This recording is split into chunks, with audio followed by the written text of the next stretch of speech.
So for today's video, magluto tayo adobo ka ng simple ra jud siyang adobo. So dara din man atong lutuon. Nagbutang na ta dira og kanang gamay mantika. Wala man tay bombay, ahos lang usa.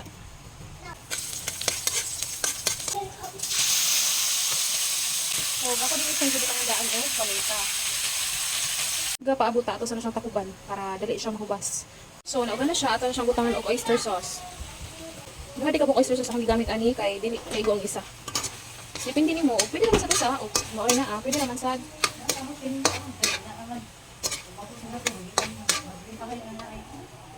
ang akong gamit is nagamit ra jud ko og bitchin o kanang asin diri, kala ko bitchin gamay o asin gamay. Ako mag-adobo, butangan din ako na siya og gamay nga kanang kamay.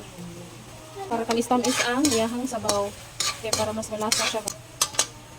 And para mo dagan iyang sabaw gamay, butangan na to siya og premium soy sauce gamay. Butangan na to siya gamay nga suka. Gamay lang. Yan na naman din siya black pepper.